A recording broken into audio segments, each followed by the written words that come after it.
Olá, amigos. Hoje é 18 de agosto de 2025 e hoje nós estamos aqui recebendo aqui o professor Carlos Noguet, do qual agradeço a sua disponibilidade, sua gentileza de vir aqui ao nosso canal, para que a gente possa ter aqui uma conversa sobre vários temas, e também sobre a divulgação de um livro seu, sobre os comentários sobre o Apocalipse. Curiosamente, nós temos aqui também, como eu estava conversando antes, um curso sobre o Apocalipse, também com membros aqui que estão lá na Hotmart. Ontem publicamos a 48ª aula. Então, penso que vai ser uma conversa muito proveitosa, especialmente à luz da fé, porque estamos aqui. Eu acho bonita aquela frase que a gente ouve na Sagrada Liturgia, na missa, Uhum. Bendito seja Deus que nos uniu no amor de Cristo. Acho bonito isso, Mas eu quero, então, assim, destacar, aos inscritos aqui, do canal, a presença honrosa do professor Carlos Noguet, que é um escritor, tradutor, gramático, tomista, católico. Bom, o currículo dele é bem conhecido, é extenso, sabe? E eu só tenho a agradecer, então, a sua solicitude de estar aqui conosco. Gostaria, então, de começar, que o senhor falasse um pouquinho sobre o seu trabalho,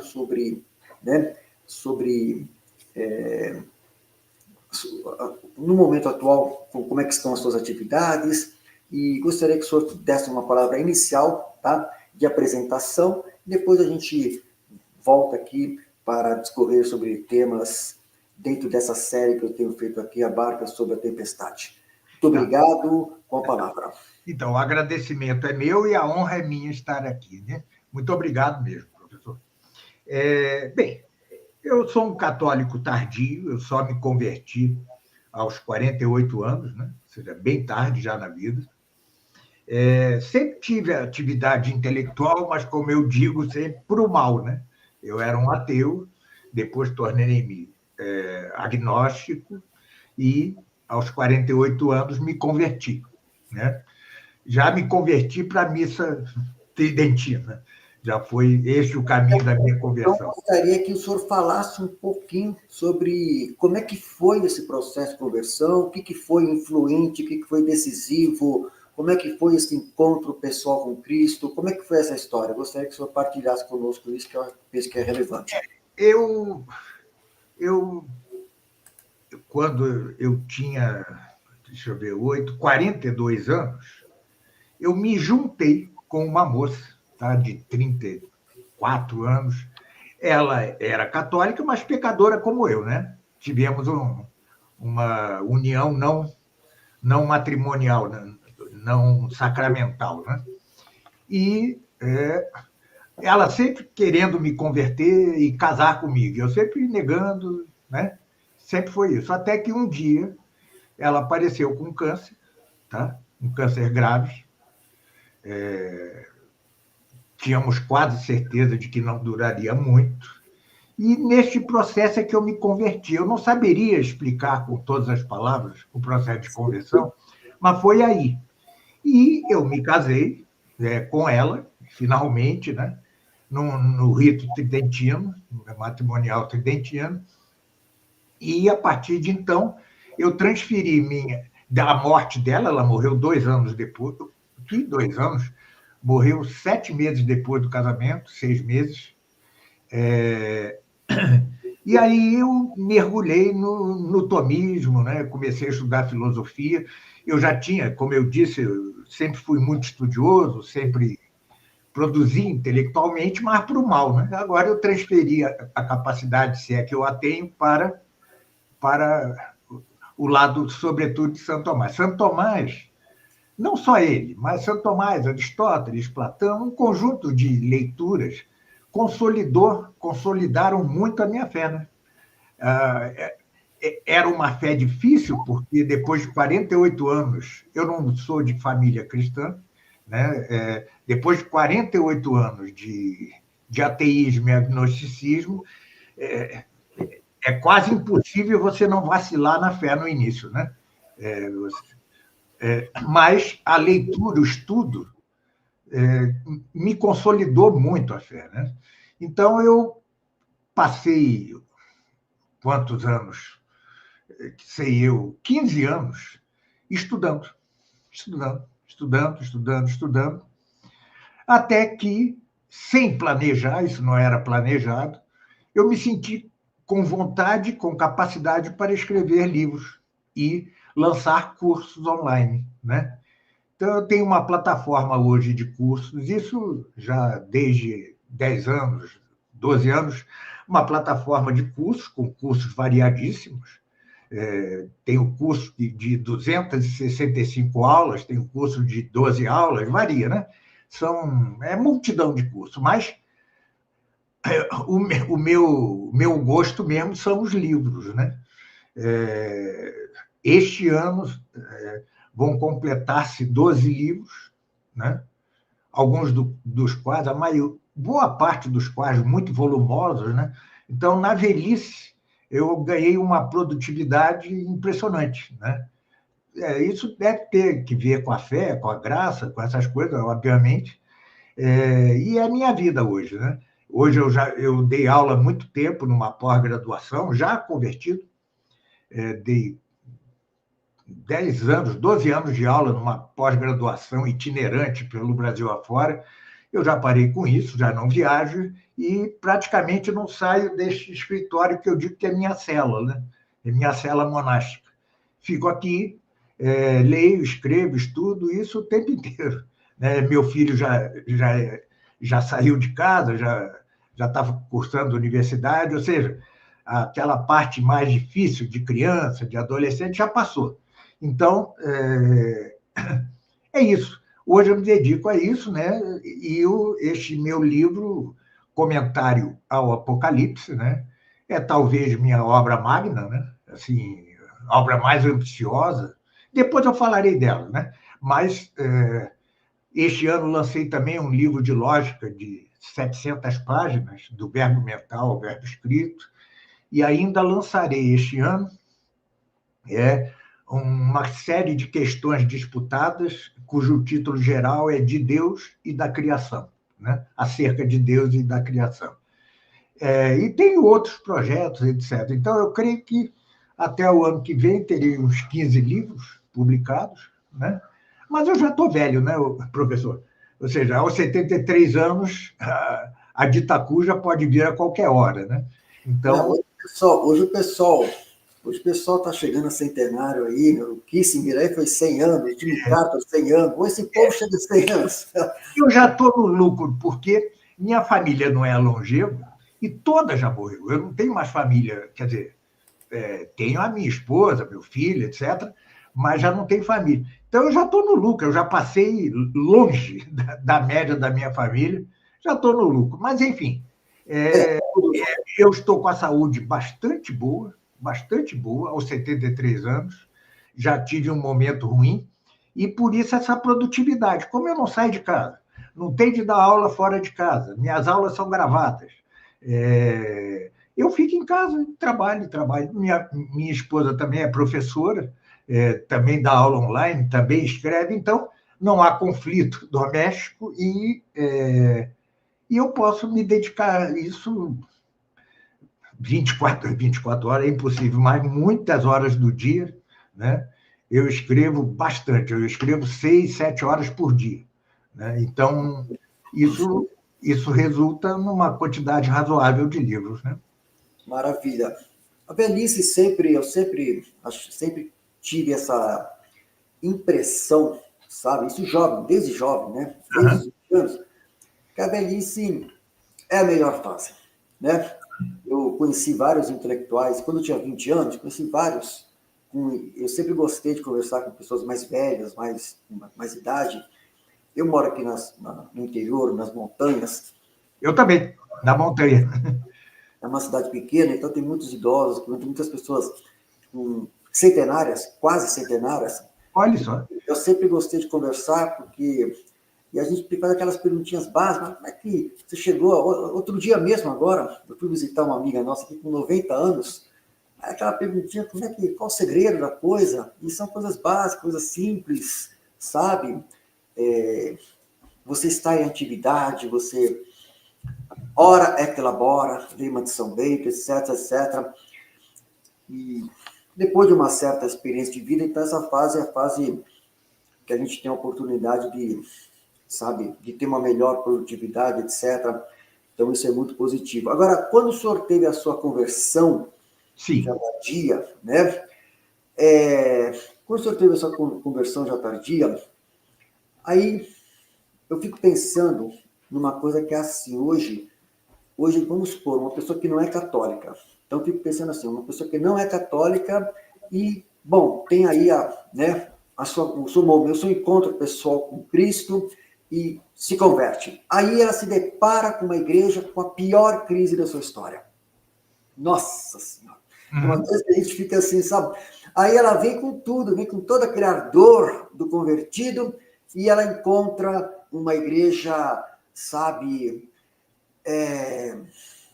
pós-Vaticano II, tomada por essas tantas influências do modernismo, tomada pelo modernismo, hoje tomada pelo modernismo, por essas ideologias estranhas, por tudo isso que aí está, que o próprio Papa São Pio X chamou de síntese de todas as heresias. E como que é isso? Eu queria que o senhor falasse um pouco isso. Como é que, no seu caso, né, o senhor, como convertido, se depara com essa terrível crise da igreja e mantém a fé? Bom, antes de tudo, eu vejo algumas declarações de protestantes que, convertendo-se, né, à fé verdadeira, acabam chocados, porque dizem, eu estou vendo agora aquilo que eu já via na minha seita lá, né? Mas o meu caso é um pouco particular, porque eu era ateu, tá certo? Ou seja, não sou de uma família religiosa, e quando me converto, eu não me converto direto para a tradição, tá? Não é isso. Eu me lembrava, porque eu estudei em colégio religioso, embora fosse ateu, eu me lembrava que eu teria de fazer uma confissão geral, né? Então, saía procurar sacerdote nas igrejas para fazer confissão geral, e só tinha decepção, né? Lembro de um jovem alto, jovem, aí eu disse todas as barbaridades que eu tinha cometido ao longo da vida, e no final ele me estende a mão para mim e diz tchau. Aí eu disse, mas tchau? Ele disse, seja feliz. Eu disse, mas não tem uma penitência? Eu nem me lembrava do ato de absolvição, né? Não me lembrava disso. Aí, não tem uma penitência? Não, seja feliz. Pronto. E eu fiz umas 3 ou 4 confissões gerais absolutamente inválidas. Depois eu tinha certa intuição de que eram inválidas, mas só depois é que eu fui ver.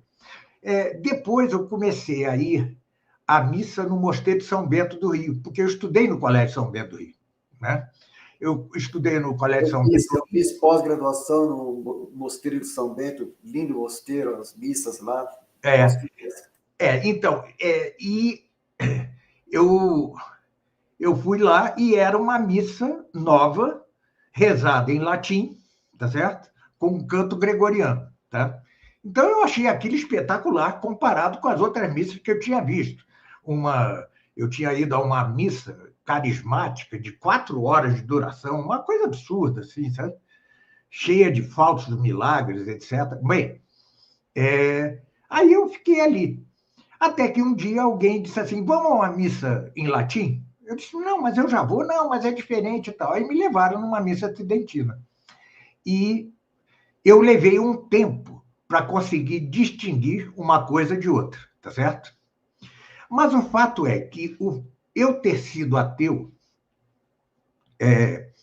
junto com ter encontrado um ambiente mais tradicional, tradicionalista, me ajudou muito a aguentar o tranco da realidade, tá certo?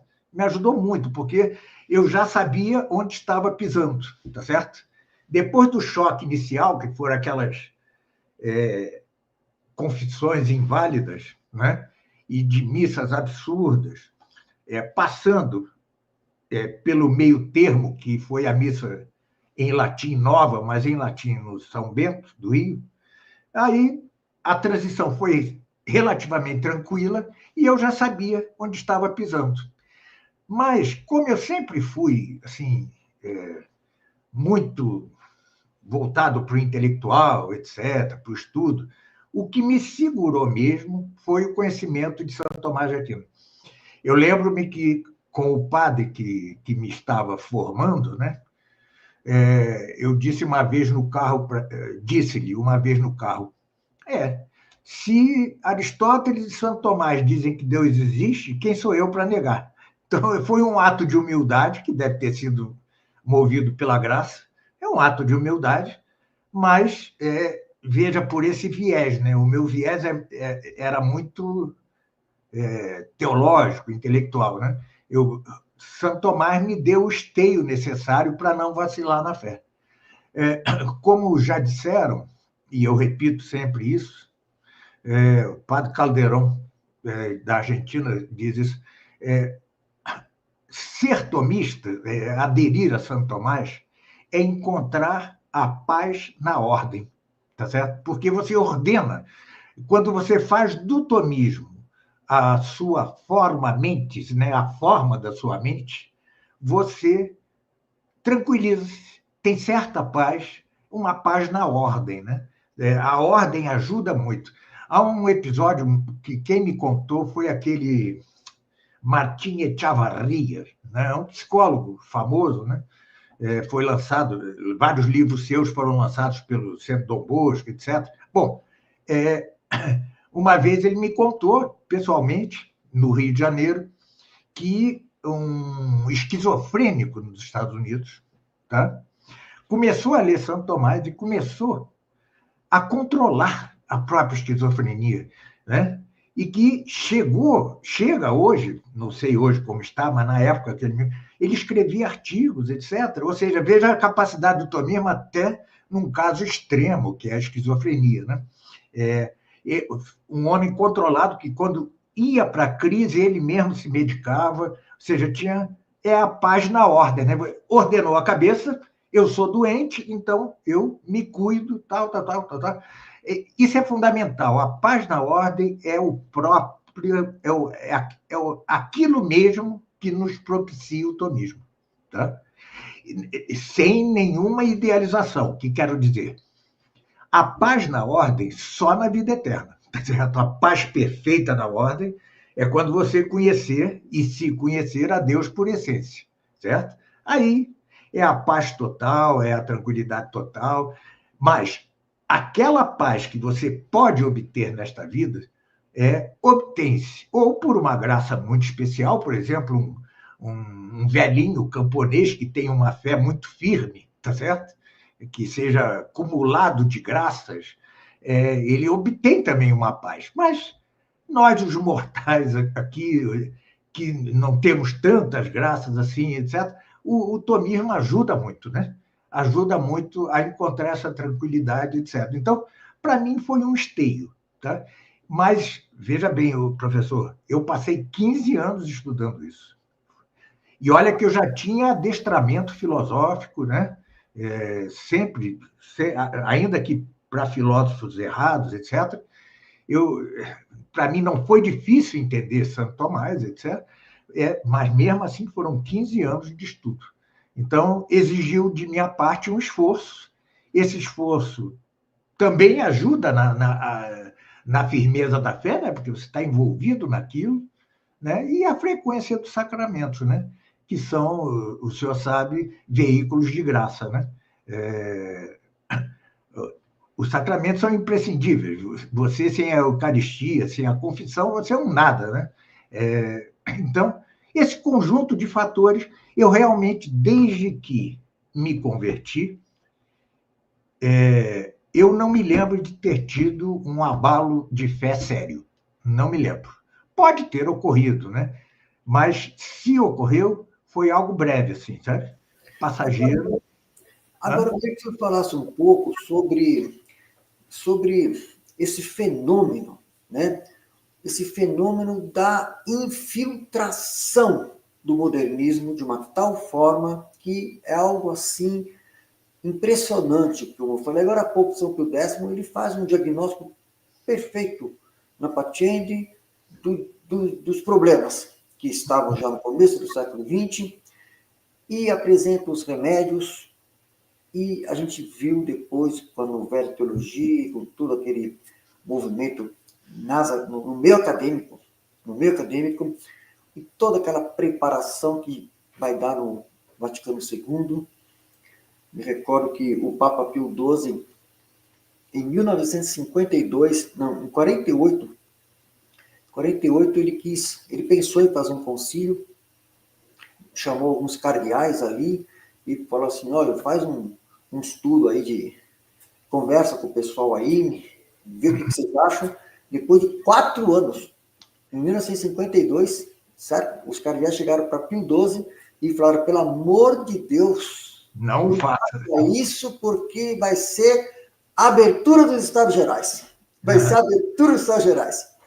E 10 anos depois aberto o concílio e foi a abertura dos Estados Gerais. Eu queria que você falasse um pouco isso, desse fenômeno, desse impacto, da devastação que foi e tem sido, e que, infelizmente, no Pontificado Francisco foi assim o corolário dessa tomada do modernismo na igreja. Como é que o senhor vê isso? Bom, se o senhor me permite, eu vou fazer uma historinha aqui, tá? Claro, por favor, por favor. Porque essa crise, ela começa, antes de mais nada, no século XIV, na virada do século XIII para o XIV, quando se rompe a cristandade pela ofensa do rei Filipe o Belo a Bonifácio VIII. Ele é preso, logo ele vai morrer, ele leva uma bufetada. Não sou historiador, mas algo eu sei. Bem, aquilo era um signo da quebra da cristandade. Então, nós temos, século XIV, XV, né? O outono da Idade Média, né? É o outono. O nominalismo nessa época, né? Sim, o nominalismo. Primeiro o escotismo, depois o nominalismo, que era pior. Eu tenho aqui o livro O Outono da Idade Média, do Swinga, o Huizinga. Do Huizinga, né? O holandês Huizinga. Bem, então, este é o momento de quebra da cristandade, certo?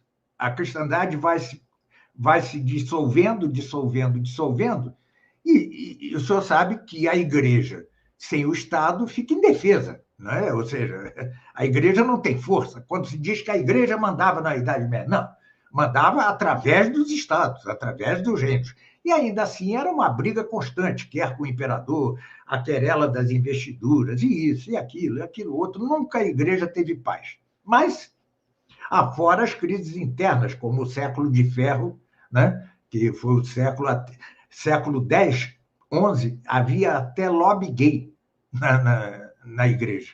Incrível. Coisa que hoje existe, já existia no século X. Mas, veja só, então, a quebra da cristandade implicou uma virulência daqueles monarcas, candidatos a monarca absoluto, né? A monarquia absoluta, a cada vez mais afastar-se da igreja em termos práticos. Tá? Ainda não é a apostasia, mas é o início dela, é a incoação da apostasia. Bem, essa incoação da apostasia resulta da aliança da burguesia, que já não queria, já não aceitava a proibição da usura e a imposição do preço justo, com os monarcas, que queriam também liberdade, porque o Papa se metia em suas vidas privadas, né? Veremos isso com Henrique VIII, né? Tá certo? Em suas vidas privadas, não deixava que tivessem concubinas, etc, etc. Então, aliam-se monarcas e burguesia. Bom, isso vai avançando. Temos o episódio que vai fortalecer essa rebelião, que é o episódio do protestantismo, tá? A mal chamada Reforma.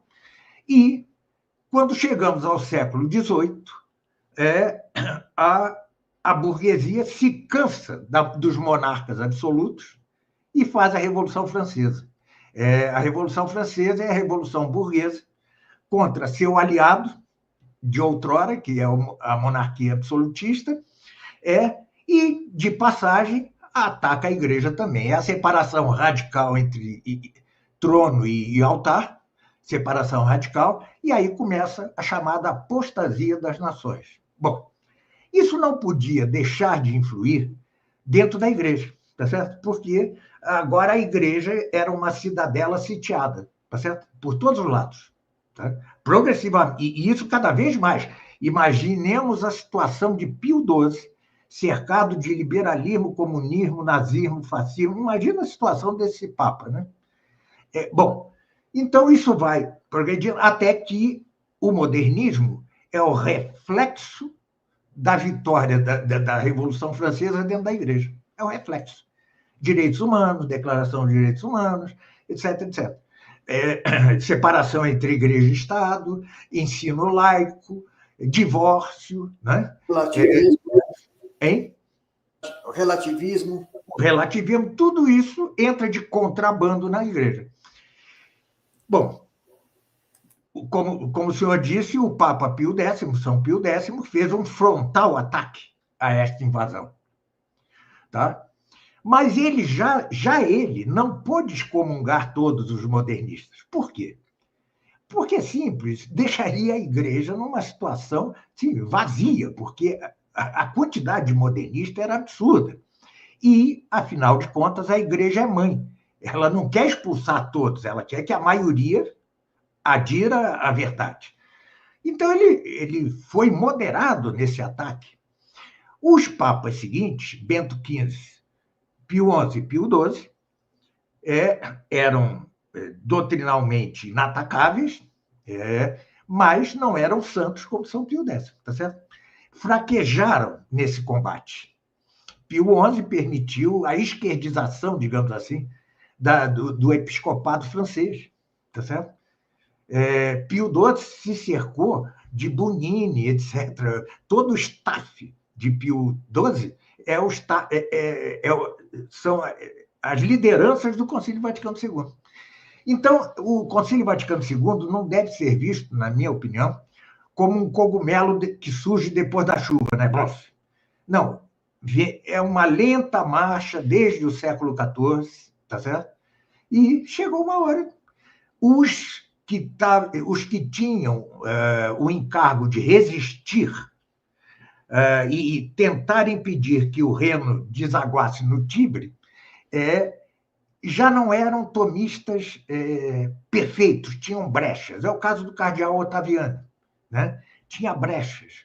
Então, eles não souberam fazer frente, assim como, vou fazer uma analogia, por grandes que fossem, o Papa, o cardeal Bellarmino, embora grandes, santos, etc., eles não puderam fazer frente a um Galileu Galilei, em verdade. Se fosse São Tomás, teria feito, com muita propriedade, porque se apropriaria das descobertas, mas dando a verdadeira explicação. Né? Assim como eles não souberam, também agora um cardeal Ottaviani, o cardeal Batti, etc., não souberam resistir. Né? Não souberam resistir. O próprio Dom Lefebvre vacilou muito no concílio, assino, não assino. Dom Antônio de Castro Maia, no início, tentou dourar a pílula, né? Ou seja, eles não estavam fortes o suficiente do ângulo doutrinal para fazer frente a essa avalanche. A maioria do Concílio Vaticano II era composta de pessoas mal formadas. Mal formadas, não eram modernistas, eram mal formados. Tá? A maioria, né? Havia o partido neomodernista, né? Ativo, atuando como se fosse uma convenção de partido, né? Tá certo? Atuando partidariamente, uns tradicionalistas meio perdidos ali, tá certo? Meio perdidos, e uma maioria mal formada já num momento de enfraquecimento das faculdades de teologia. E só um adendo mais, porque já falei demais. Embora, durante 7 séculos, os papas tivessem dito adiram ao tomismo, adiram a Santo Tomás, O fato é que o tomismo nunca teve hegemonia nas universidades católicas. Nunca. Em nenhum momento. E quando teve, depois de Leão XIII, era um tomismo fraco. Era um tomismo débil, um tomismo com fraturas. Tá certo? Seria preciso esperar, já quase às vésperas do concílio, que um padre Cornélio Fabro resgatasse a verdadeira metafísica e o padre Santiago Ramírez, OP, da Ordem dos Pregadores, resgatasse a ética e a lógica. Tá? Mas já estávamos em cima do concílio. Isso não houve tempo para formar todo mundo, etc. E mais, o ponto mais fraco do tomismo ao longo de 7 séculos foi a política. Ele foi profundamente infeccionado de nominalismo. Essa é uma coisa que poucos dizem, mas o fato é esse, né? O tomismo se viu infectado de nominalismo. E o nominalismo é uma das causas do Estado moderno, disso que nós estamos vivendo hoje. Então, os tomistas, de certa maneira, contribuíram para isso. Haja vista o papel de Jacques Maritain, que foi um dos coautores do Vaticano II, e era o principal tomista de então, era o expoente tomista. Então, é isso. É uma história, é um acúmulo de coisas, tá? Mas, se o senhor me permite, depois, ao falar do Apocalipse, eu vou dizer que isto está perfeitamente profetizado. Sim. Eu me recordo até que, só para complementar esse ponto, né, para a gente passar depois para Claro. Outros temas também, dentre eles o seu livro, mas assim, aproveitar também o momento, né, de ouvi-lo a respeito, porque eu me recordo agora, estou falando que o Papa Leão XIII parece que buscou retomar o tomismo, o Papa Leão XIII, no final do século XIX, parece que ele teve iniciativa nesse sentido, né? Mas o contexto todo já era bem desfavorável, por conta, já era pós-iluminismo, pós-kantismo, pós-Hegel, tantos filósofos com seus ismos tantos. Mas eu quero antes ouvir também a respeito de como é que, assim, bom, século XIII, né? Tivemos grandes nomes do século XIII, hein? Muito. Eu até, dentre as minhas, assim, que eu gostaria, a gente gostaria, mas não sabe tanta coisa, mas dentro das publicações que eu gostaria de fazer, são desses luminares do século XIII. Tivemos grandes, São Francisco de Assis, século XIII, São Luís, século XIII, São Tomás de Aquino, século XIII. Bom, a lista é grande no século XIII. E os problemas também que vieram, né, na sequência do século XIII para o XIV, dentre eles o nominalismo. Mas eu queria que o senhor falasse um pouco assim, uma coisa que eu fico realmente muito impressionado, como é que São Tomás de Aquino, porque eu ouvi falar sobre, especificamente São Tomás de Aquino, como é que ele com tão pouca idade, né? Porque ele tem o quê? 50 anos, né? Foi 50 anos. Ele morreu aos 49, mas deixou de escrever aos 47. Então, como é que ele, com tão pouca idade, que já faz um pouquinho, foi assim, foi luminar, né? Para primeiro, né, fazer aquela leitura de todo o passado, pegar Aristóteles, pegar a Grécia Antiga, pegar toda aquela filosofia, juntar com o cristianismo, tudo que faz assim a leitura perfeita, né, do Evangelho, à luz de tantas realidades, etc, etc. Eu queria que você falasse um pouquinho sobre o fenômeno São Tomás de Aquino, com tão pouca idade, como é que ele escreveu tudo aquilo, quer dizer, o ritmo de vida dele. Eu queria que você falasse um pouco sobre essa proeza, essa graça. Santo Tomás beira o miraculoso, né? Beira o miraculoso. Primeiro, por sua absoluta ausência de tentações. Tentações sexuais e tentações alimentícias. Zero.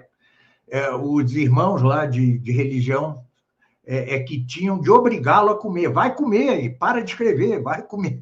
Ele, por si, ele ficaria em jejum permanente só escrevendo. Bem, segundo, ele realmente ganhou o famoso símbolo da castidade, né? Quando repeliu aquela moça que puseram no quarto dele para tentá-lo, né? Tá certo? Ele o repeliu e 2 anjos trouxeram-lhe o símbolo da castidade, e a partir de então, ele mesmo pediu neste dia que nunca mais tivesse nenhuma tentação. Então, ele teve uma tentação ali, reagiu e pediu que nunca mais tivesse. E nunca mais teria. A sua última confissão foi feita pelo seu sócius frater, Reginaldo de Piperno, e Reginaldo de Piperno, você lê nas atas de canonização, diz a confissão de um menino de 5 anos. Isso foi a sua última confissão. Bom, outro milagre, uma memória que ganha de qualquer inteligência artificial da vida. Ele lia e memorizava automaticamente. Eu lembro-me de Santo Agostinho, que, quando se tornou padre, pediu uma licença de 2 anos para decorar a Bíblia. E decorou. Mas Santo Tomás não necessitava disso, bastava pôr os olhos, já estava decorado. Então, ele tinha decorado a Bíblia, o Saltério, tinha decorado todas as obras de Aristóteles, todas. Todo o código de direito do Império Romano, todo, ele sabia todo o decor. Ele sabia todas as obras, ou quase todas, não exagero também. Assim, boa parte das obras dos padres da igreja sabia decor. Tanto que ele escreveu a Catena Áurea, tá certo? com a escrita dos vários doutores a respeito de cada versículo de cada um dos evangelhos. Isso é um trabalho insano, né? Hoje nos seria mais possível pela internet, pelo computador. Então, sua memória era algo prodigioso, prodigioso. Ele citava tudo de memória. Terceiro, ou quarto, sei lá, a capacidade de escrita inigualável. Olha, ele fazia sermões, homilia, rezava a missa, confessava, dava direção espiritual, ele era como um assessor político do rei São Luís, tá certo? Ele respondia a Deus e o mundo, nunca deixou de responder a alguém. É famosa a história de um soldadinho que voltava de uma cruzada, lhe perguntou uma coisa, ele escreveu um livro para esse soldadinho, sabe? Atividade mil, viajava para cá, viajava para lá, foi isso, aquilo, vai de Paris para Bolonha, de Bolonha para Colônia, da Colônia e volta, uma coisa, e, no entanto, ele produziu mais que todo mundo, de 26 anos até 47 anos. Então, há 2 fenômenos aí. Primeiro, como um jovem deste, aos 31 anos, publicou os comentários, as sentenças de Pedro Lombardo. Não sei se vocês veem naquela minha estante mais alta uns livros azuis escuros, de Lombardo azul escuro. Pois é aquilo, aos 31 anos. Olha o tamanho da coisa. A sua obra é gigantesca. Essa estante toda aqui, minha, essa coisa velha e feia, é toda Santo Tomás. E está tudo atropelado ali. É uma coisa impressionante. Como? De que maneira um jovem... Platão dizia que ninguém é filósofo antes dos 50. E com razão. Com razão. Mas ele foi filósofo aos 30, sabe? É um fenômeno. Então, a que atribuo isso? A que Deus quis fazê-lo assim, tá certo? Ele é cinzelado, porque alguém que não tem tentação de coisa nenhuma. Eu sempre brinco, posso estar escrevendo aqui o livro da minha vida. Passa uma pizza aqui, eu vou ficar tentado a comer a pizza, sabe? O cheiro vai me... Ele não tinha nada disso. Então, ele era uma máquina de pensar, tá certo? Era uma máquina de pensar. A letra dele era garranchada, era garranchos. Ele tinha como que ele sabia que o tempo dele de vida era demasiado curto para tanta coisa que ele tinha de dizer, e isso que nós vemos em seus livros é apenas a ponta do iceberg, é só a ponta. Ele certamente sabia muito mais que isso, né? E, aos 47 anos, teve uma revelação, que ele não detalhou, mas, segundo ele, pelo que lhe foi revelado, tudo quanto ele tinha escrito não passava de coisa módica, não é palha, como dizem por aí, coisa módica, ou seja, coisa pequena. Ele não desautorizou seus escritos, absolutamente não, mas viu, é aquilo de São Paulo, né? O que o olho nunca viu, o ouvido nunca ouviu, nem nenhum coração humano foi capaz de conceber, né? São Paulo teve a visão da beatitude eterna. Talvez São Tomás também a tenha tido, não estou afirmando, estou dizendo talvez, quem sabe. Mas ele, de qualquer forma, foi beneficiado por uma revelação que lhe mostrou algo grandioso demais para as nossas pobres palavras. E parou de escrever. Parou de escrever e deixou vários livros incompletos, incluindo a Suma Teológica, e esses livros incompletos foram completados, sobretudo, por Reginaldo de Piperno, que morava com ele na mesma cela, né? Um era confessor do outro, mas Reginaldo de Piperno era seu filho espiritual, né? Tá certo? E era seu copista, né? Ele ditava, o outro escrevia. Mas ele também escrevia, ele tem, até hoje sobreviveram lá no Vaticano, a autógrafos dele, né? Ou seja, escritas próprias dele. Era um fenômeno com muitos milagres em vida, sabe? Muitos milagres. Uma senhora que tinha problemas de fluxo, né? De sangue, tocou no hábito dele, se curou na hora. Era um fenômeno. Era um fenômeno. E os irmãos dele, de religião, viram vários acontecimentos miraculosos com ele, né? O aparecimento de Cristo, a conversa dele com Cristo, etc. Então, era, como disse alguém, era o mais sábio dos santos e o mais santo dos sábios, né? É isso. É a melhor descrição e é um produto de Deus. Sem dúvida alguma, é um produto de Deus, né? De uma santidade a toda prova. Sim. Então, mas só ainda mais uma questão, aproveitando, né, o ensejo, falando de São Tomás de Aquino, o ambiente, quer dizer, eu queria entender assim, dia a dia, né? Ou favoreceu os seus companheiros da sua ordem, ele foi estimulado, ou, em suma, porque isso tudo conta também, sabe? Isso tudo conta também para esta produção intelectual, filosófica, teológica de escola, né? Claro. Porque a gente vê que Aristóteles também teve uma produção fantástica em termos de produtividade. Mas é uma parcela ínfima da Pois é, eu não sei se então, São Tomás teve acesso a toda a obra de Aristóteles, porque o que a gente sabe o que a gente conhece hoje é uma parte do que Aristóteles escreveu. Então, esse é um ponto.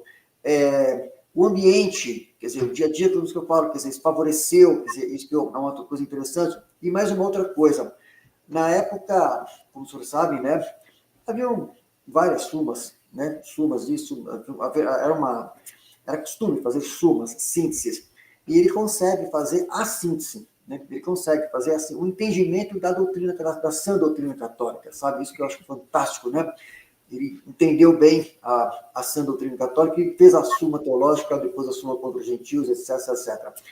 Isso me detalhasse mais um pouco, eu acho que é importante a gente ter essa riqueza de informações complementares. A família dele era uma família de nobres, ora em briga com o imperador Barba-Roxa, né? Ora caindo nas graças do imperador, e sempre com aquelas confusões medievais de nobreza, de cargos, de probendas, disso, daquilo, uma confusão tremenda, e a sua família queria que ele fosse abade no mosteiro beneditino, que era o mais rico da Europa, eu esqueci o nome. Bom, não importa. Queriam que ele fosse um abade beneditino. E ele optou por ser um mendicante, né? Isso foi um escândalo. Sequestraram, depois ele fugiu, mas ele fugiu com seu diretor espiritual, que era dominicano, e aristotélico. Tá? Então, essa é a primeira influência dele, um jovem de 21 anos. A primeira influência dele foi... ele estudou, ele fez a Faculdade das Artes, ou seja, o trivium e o quadrivium, tá certo? Cai nas mãos de um diretor espiritual aristotélico, certo? E depois, em Colônia, vai ser aluno de ninguém menos que Santo Alberto Magno, que era o expoente do aristotelismo. Sucede, porém, que o Aristóteles que se conhecia então não era o Aristóteles verdadeiro. As obras de Aristóteles têm muitas vicissitudes, né? Ela se perde, é recuperada em Roma por Andrônico de Rhodes, um grego, por Andrônico de Rhodes. Depois some de novo a obra de Aristóteles, vai parar na Síria, é traduzida ao siríaco e depois traduzida ao árabe. O Aristóteles, que se conhecia na escolástica medieval, até Santo Tomás, é o Aristóteles de Avicena e de Averroes, ou seja, é o Aristóteles sob as lentes dos muçulmanos, certo? Bom, ele, arguto como era, ele entendeu isto, que não era o Aristóteles, não podia ser. E ele pede a um papa que encarregue um irmão dele de religião, Guilherme de Merbach, a que retraduzisse todas as obras de Aristóteles. Retraduzisse ou revisasse as já traduzidas, né? E foi o que fez. Até hoje, a tradução de Merbach é considerada magnífica, até hoje, até por adversários. E das obras de Aristóteles que nos são conhecidas hoje, só faltou a poética, que só seria redescoberta no Renascimento, tá? No século XVI. Só então. Então, ele teve um ambiente. Agora, não nos iludamos. Os tomistas, os aristotélicos, verdadeiramente aristotélicos, eram minoritários. Tá? Santo Tomás vai a vida inteira brigar contra 3 tendências. Primeira, a tendência dos professores seculares da Universidade de Paris, tá? Que era um ataque cerrado contra ele. Depois, os franciscanos, incluindo São Boaventura, que foi adversário feroz de Santo Tomás. Para que também percamos a ilusão, é doutor. Bom, mas esses 2 doutores brigavam e suas doutrinas são grandemente antagônicas. Bem, e depois os agostinianos em geral, certo? Então, foi assim, ainda os averroístas latinos que estavam instalados na Faculdade das Artes de Paris. A Faculdade de Paris e várias outras tinha a seguinte faculdade. A primeira faculdade era a Faculdade das Artes. Na verdade, era o trívio e o quadrívio. Com a descoberta de Aristóteles por Santo Tomás, o trívio e o quadrívio implodem e assume-se o corpus aristotélico, tá? Na Faculdade das Artes.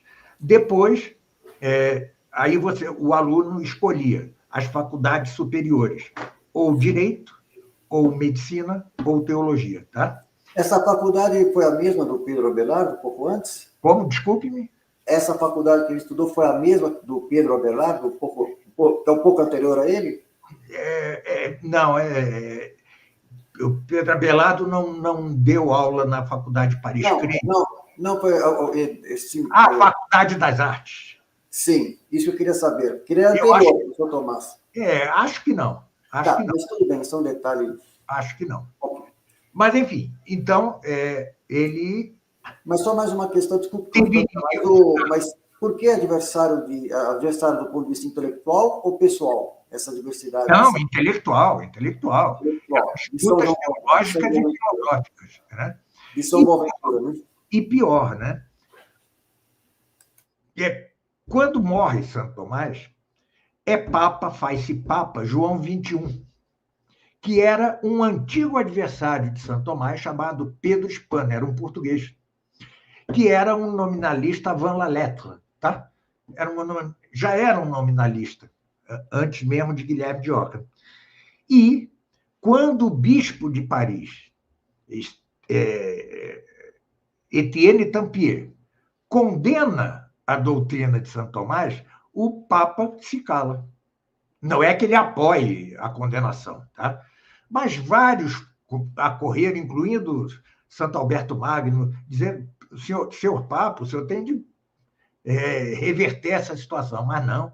E foi preciso esperar um bom tempo até que João 22 suspendesse, eliminasse a condenação e canonizasse São Tomás de Aquino, dizendo já que, frase de João 22, um livro de Santo Tomás, lido durante a vida, vale mais que a leitura de todos os outros livros juntos. Tá? Isso é João 22. Mas veja que a tribulação, entendeu? E depois, apesar de os papas insistirem, São Tomás, não, a maioria das universidades era ou nominalista, ou escotista, ou agostiniana, ou isso, ou aquilo. Nunca houve, até Leão XIII, hegemonia tomista. Nunca. Apesar de 7 séculos de recomendação dos papas. O que vai fazer Leão XIII é obrigar. Veja, não é recomendação, ele vai obrigar. E aí, muitos se converteram ao tomismo, mas deficientemente. Tá certo? Esse já é outro assunto. Mas, então, esta é a realidade, foi a realidade de São Tomás. Briga para todos os lados. Um livro que eu recomendo é o livro do padre Manser, OP, chamado A Essência do Tomismo. Há em espanhol, na internet, La Essência del Tomismo, né? Em que ele explica bem como Santo Tomás era um ser ilhado, tá certo? Cercado de adversários, de todos os lados. E aí teria muito que falar sobre isso, mas eu creio que o informado já basta. Claro, né? claro, teríamos muito que falar, eu também tenho outras questões, mas eu queria muito ouvi-lo a respeito dessa peculiaridade, né, que o senhor também expôs, do fenômeno, né?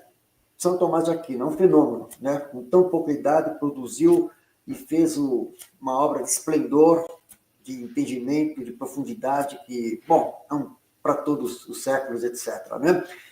E agora, veja, quando a gente vê a obra de São Tomás, a Suma Teológica, a Suma contra os Gentios e tudo mais, a gente vê assim, o pano de fundo espiritual, da história que está no Apocalipse. Né? Apocalipse, então, ele mostra isso. E como ele apresenta, a grande revelação é a vitória de Cristo sobre todos os enganos, né? Todos os males. A palavra final será daquele que é o Senhor da vida. Então, esse é o pano de fundo desse combate espiritual que é permanente em todas as gerações, da primeira até a última geração, e do qual a gente faz parte. E nas interpretações do Apocalipse, tem aquelas interpretações preteristas, tem aquelas interpretações futuristas, tem aquelas que os fatos estão já acontecendo a cada geração, etc, etc, etc. E aí, eu queria, então, que o senhor aproveitasse um momento para poder, então, falar sobre o que levou, né, o senhor a escrever agora os comentários sobre o Apocalipse, e o Apocalipse que completa, né, a Sagrada Escritura, é a grande revelação, e é interessante que, ao contrário do que muita gente imagina, tá? Quando você se aprofunda no Apocalipse, você vê que é maravilhoso tudo que é apresentado. Né? Tudo que é apresentado, não tem nada de, sabe, assim, que não fosse de exortação à fé, né? De exortação à fé, da verdadeira fé. Então, eu gostaria que o senhor falasse, então, o que o motivou a, atualmente, agora, estar lançando o seu livro Comentários sobre o Apocalipse, falar da atualidade do Apocalipse, que, bom, sempre foi atual, desde o momento que ele foi escrito, como exortação aos fiéis cristãos em todas as épocas, e que aspectos o senhor ressalta na sua obra, qual é a sua abordagem? Gostaria, então, que o senhor, por favor, falasse, então, um pouco agora sobre esse trabalho que o senhor está por lançar. Eu só lhe peço que possa divulgar o link da campanha de financiamento coletivo. Né? Ah, sim. Deixa eu colocar aqui, olha. Faltam só 12 dias para terminar o... Olha aqui, ó. Aqui está o link da edições.santotomás.com.br, projetos, comentário ao Apocalipse. Professor Carlos Nogueira, que está fazendo esse lançamento, está fazendo financiamento coletivo, Certo? Então está aí nesse link, eu acho que o senhor deve ter todas as informações, o senhor pode agora melhor elucidar. Bom, antes de mais nada, foi preciso fazer a campanha, porque eu sou pobre, meu editor é pobre, então nós Mas eu tivemos... também, sabe que eu também estou para lançar um livro o mês que vem, e eu recorri também ao auxílio de vários inscritos aqui que já colaboraram, então do qual agradeço, então é lícito. E este livro é muito caro, é um livro de cerca de 750 páginas, tá? Ele está sendo diagramado, então, veja, eu estou dizendo cerca, pode ser 700, 800, eu não sei. É um livro de capa dura, tá? Com imagens internas, né? Não muitas, mas sim com imagens internas. E, na verdade, este foi o primeiro livro que eu quis escrever há 10 anos. Há 10 anos.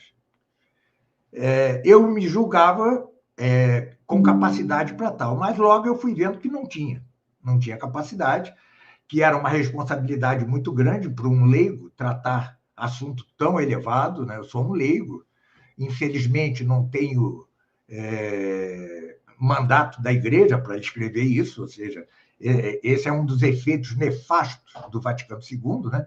Foi o fim do Nick Lobstadt e do Imprimatur, né?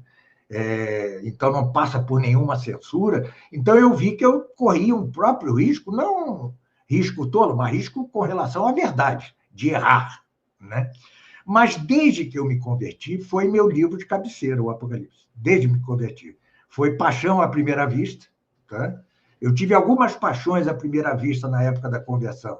Santa Teresinha foi uma. São Camilo de Leles, outra, sabe? E o Apocalipse. O Apocalipse me conquistou logo. E eu nunca deixei de lê-lo. Para mim era um livro de cabeceira, né? Eu relia. Mas quando eu fui escrever o comentário, eu vi que não era capaz ainda. Primeiro, porque eu ainda não dominava o grego. Tá? E eu digo, bom, eu tenho de saber traduzir esse texto do grego, não como faz o padre Matos, que traduziu do latim, né? Não, traduzir do grego. Mas eu não sabia. Então, foram 10 anos em que eu retomei o trabalho, desanimei. Retomei, desanimei. Retomei, desanimei. Chegava uma hora que, não, eu não vou ser capaz de fazer isso, né? Isso durante 10 anos de estudo de grego, paralelo, etc. Veja, não é que eu me tenha tornado um doutor em grego, longe disso, mas foi suficiente para eu traduzir. No livro vai estar o texto grego e a minha tradução, tá certo? Ao lado, espelhado, né? Uma página grego, outra português. Bem, então, foram 10 anos de escrita, e este ano, que foi um ano em que eu não tive problemas de saúde, até agora, nenhum problema de saúde, eu engrenei. E olha que eu lancei já um livro de 700 páginas este ano, né? Estou escrevendo outro, mas engrenei. E o fato é que saiu. Saiu um livro grande, gordo, que é dividido nas seguintes partes. Primeiro, eu ponho o texto grego com a minha tradução. Primeira coisa, para o leitor ler logo o livro. Eu não ponho nem sequer intertítulos, como se põe geralmente. Eu deixo que o leitor leia, absorva aquilo, sem nenhuma influência minha. Depois, uma parte grande, 250 páginas, estudo geral, tá certo? Em que eu falo até da gramática do Apocalipse, até disso, até da língua do Apocalipse. E combato tendências como a de São Dionísio de Areopagita, que dizia que não era um livro de São João, tá certo? Então, eu tive de combater isso. E depois mostro todo o histórico de comentários desde o primeiro, tá? Desde Santo Irineu até hoje, passando por todas as correntes exegéticas. Então, eu faço um quadro completo. Terminado isto, eu vou para o comentário versículo a versículo, tá certo? Versículo a versículo. Aí eu recorto o Apocalipse, pego um pedaço, comento, outro pedaço, comento, e assim vamos até o final. E termina com uma bibliografia extensa e com alguns apêndices que são como que partes integrais da obra. porque são sobre política, sobre predestinação, sobre uma série de coisas, série de conhecimentos que são requeridos para o melhor entendimento do Apocalipse. Tá? Então, é isso. É um grande painel, tá certo?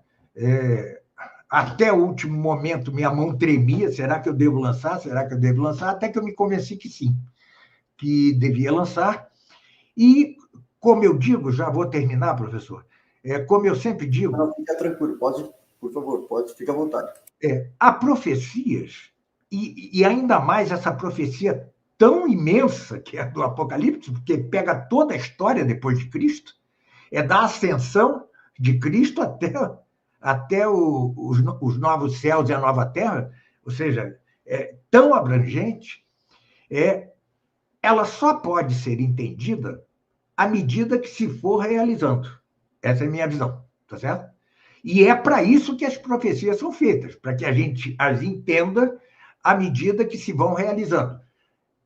Às vezes não. Por exemplo, Daniel com Nabucodonosor, o sonho de Nabucodonosor e depois o sonho do próprio Daniel, ele mesmo diz, este é o Império X, aquele é o Império Y, etc., etc., aquela estátua do sonho de Nabucodonosor, né? Então, quando o profeta não esclarece, como é o caso de São João, é uma profecia que se vai compreendendo à medida que se avança. Por isso é que eu senti necessidade e justifiquei meu próprio trabalho. Porque depois de um evento chamado Vaticano II, não é possível que eu não incorpore este evento no comentário ao Apocalipse, se é que o comentário ao Apocalipse é uma profecia de toda a história, e parece que é. Porque nós começamos a Bíblia com Gênesis, magnificamente, e terminamos com esse painel impressionante, é um fecho de ouro, né? Tá certo? Que conduz direto à vida eterna. Né? Então, isso me justificou a mim mesmo, a necessidade de entender o Apocalipse com os olhos de quem viveu e está vivendo os efeitos do Vaticano II. Né? Porque não é possível que um evento dessa magnitude, dessa problematicidade, não esteja profetizado ali. Tá? Então, por isso é que eu sempre digo, ele está profetizado. Só que não se deve tomar o Apocalipse isoladamente. Ele deve ser lido conjugadamente com o chamado Apocalipse sinóptico, que são as profecias de Cristo, relativas ao fim dos tempos, tá? Em que ele mistura profecia relativa a Jerusalém do ano 70 e o fim dos tempos, e ao que eu chamo Apocalipse paulino e Apocalipse petrino.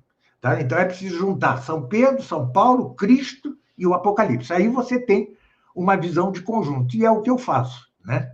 E creio que consigo explicá-lo suficientemente. Claro que é impossível hoje prever exatamente quais os desdobramentos que teremos. Tá? É impossível. A não ser que eu fosse outro profeta, mas não sou. Então, eu não posso ir além de certas indicações gerais quanto ao fim. Tá? Mas não posso deixar de considerar aquilo que estamos vivendo. Tá certo? Um dos defeitos de vários comentários ao Apocalipse é o seguinte: quantos e quantos comentários até o século XX, antes do Vaticano II, até depois do comunismo, não vem realizado na prática a apostasia geral. Como não? As nações todas apostataram, tá certo? A última a apostatar foi a Polônia, recentemente. Hoje em dia, na Polônia, é proibido imagens católicas em público, tá certo? É a apostasia das nações, tá certo? Apostasia das nações. Eu vou falar no livro de duas apostasias: a apostasia das nações e aquilo que João Paulo II chamou a apostasia silenciosa. São duas apostasias. Então, é preciso, você não pode passar por um evento como a Revolução Francesa, a Revolução Bolchevique, a Revolução do Maio de 68 francesa e dizer que não houve nada, entendeu? Esqueceu, sim, mas isso é a concretização da profecia da apostasia. Né? Às vezes, alguns acertam. Por exemplo, o cardeal Biot, que, em seu livro sobre o O Anticristo. Ele tem um livro sobre o Anticristo, famoso, Cardial Biot, em que ele analisa o Apocalipse do ângulo de Bossuet, né? Ele é um bossuetiano. Eu não concordo com essa análise, mas quanto ao período atual, ele foi um dos poucos que o captaram. Ele diz, já estão dadas as condições para o anticristo. Isso na década de 30. Quanto mais hoje, né? Santo Antônio Claret, né? Dizia, é a última etapa da igreja. São Pio X, primeiro documento. Parece que estamos vivendo os tempos últimos do anticristo. Isso no início do século XX. Não é possível que não tenhamos um aprofundamento disso com o Vaticano II, é óbvio. A década de 60 é a confluência da Revolução Libertina, que começa ali com maio de 68 francês, e o Vaticano II. Eles são estranhamente concomitantes. É Woodstock, é rock, é drogas, etc., e o Vaticano II. É estranho, né? Mas são concomitantes, né? Então, todo o meu trabalho é no sentido de captar as profecias.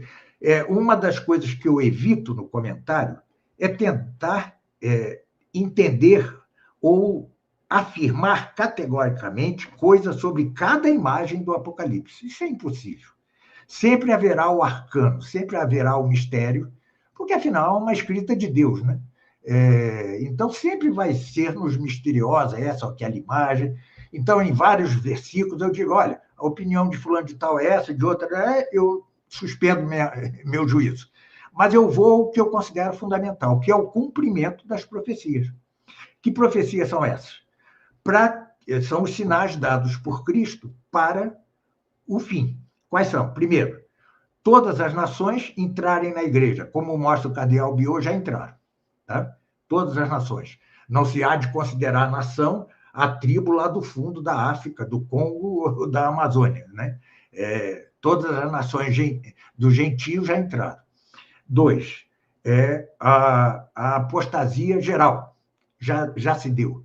Se soma a apostasia das nações com a apostasia silenciosa, já se deu. 3, a abominação da desolação instalada no lugar santo. Mas o que será isso se não é o Assis, Pachamama? Isso é abominação tremenda, né? Que é isso? É um cachorro? Eu tenho um gato também. Que lindo! Que lindo! Olha só, que beleza de animal. Hein? Eu tenho 2 gatos também. Bom, mas então, a Pachamama, a estátua de Lutero dentro do Vaticano, tudo isso é a abominação da desolação instalada no lugar santo, que na profecia de Cristo se refere a 2 coisas. A abominação dentro do templo de Jerusalém, que era tanto da parte dos judeus como da parte da invasão dos romanos, né, que pisaram em solo santo, e também para o fim dos tempos geral. Então, são essas as profecias. Falta uma, o governo mundial. Por quê? Para que o anticristo seja um indivíduo, ou um conjunto de indivíduos, ou até uma nação, ele precisa de um governo mundial para exercer seu império sobre o mundo. Como é que ele vai... como é que o anticristo vai governar o mundo, ainda que por pouco tempo, se o mundo está em convulsão, em conflagração e guerras, como está hoje, né? Tá certo? Israel contra Hamas, Hamas contra Israel, Rússia, Ucrânia, Estados Unidos comprando briga com todo mundo. Quer dizer, o mundo está em convulsão. Então, ainda não temos o cenário. Claro que aos globalistas, eles têm o projeto e tal, mas veja uma coisa interessante, professor. Até a pandemia, parecia que nós estávamos marchando reto para o... Sabe? Trump e Putin se davam bem, sabe? Parecia tudo caminhar para lá, a ONU funcionava. Hoje a ONU é uma caricatura, não funciona nada. Diz Israel, para não sei o quê, ninguém para. Rússia, para, ninguém para.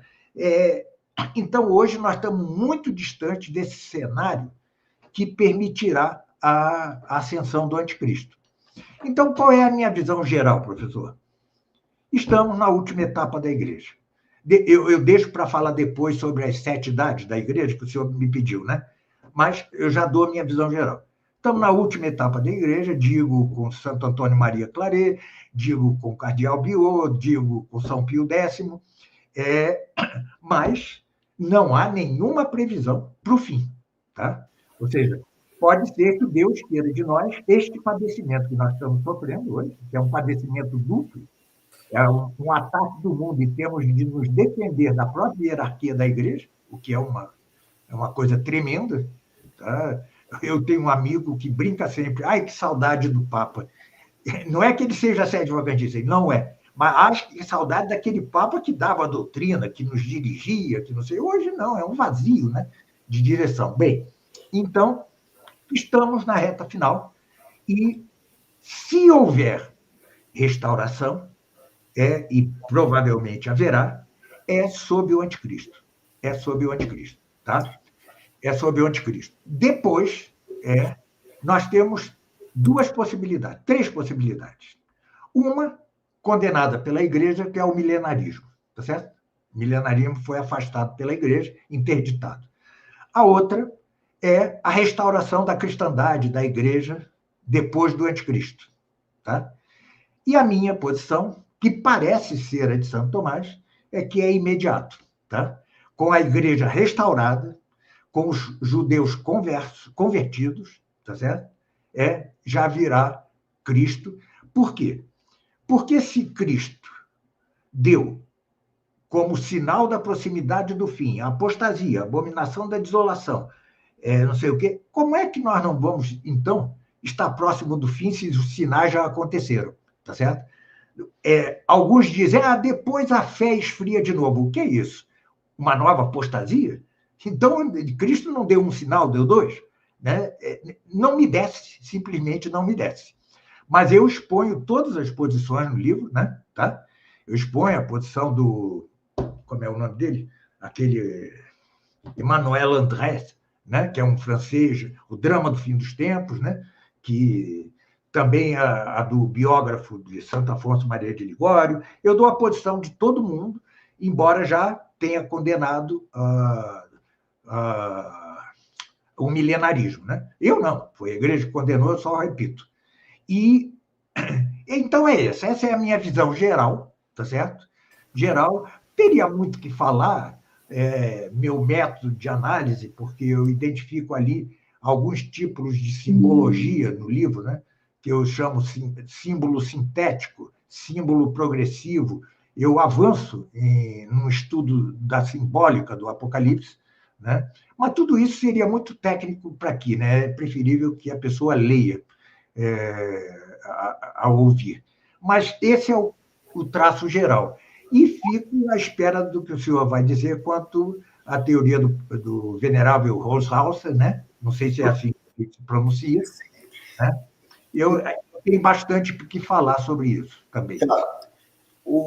Quero lembrar, então, pessoal, que eu vou deixar depois na descrição da live o link aqui do site onde o pessoal pode colaborar com essa publicação do professor Carlos Nogueira, de envergadura, né, de porte, como nós estamos vendo, né? Eu fiquei impressionado quando eu também comecei a estudar o Apocalipse em 2019, só levou 10 anos, desde 2019 a gente também vem se debruçando sobre essa temática. Eu fiquei impressionado primeiro pelo volume das tantas interpretações. Eu elenquei, acho que mais de 200 abordagens, né? Só as que eu elenquei, assim, fora tantas outras, ao longo dos séculos. E leituras, principalmente protestantes, com vieses, assim, muito questionáveis. Então, quer dizer, e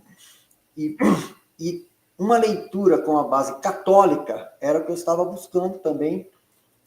E o senhor falou agora também uma coisa muito importante, né, que eu também sou leigo, né, eu também como católico sou leigo, e como a gente sente realmente falta do nihil obstat. Claro, né, a gente tem compromisso com o bem e a verdade, e eu sou assim, se tivesse realmente o nihil obstat para valer, a gente só tem que agradecer, né, Claro. porque É a correção.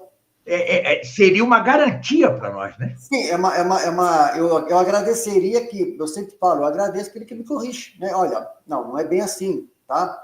Eu me recordo que eu tive um excelente professor aos 15, 16 anos, no colegial.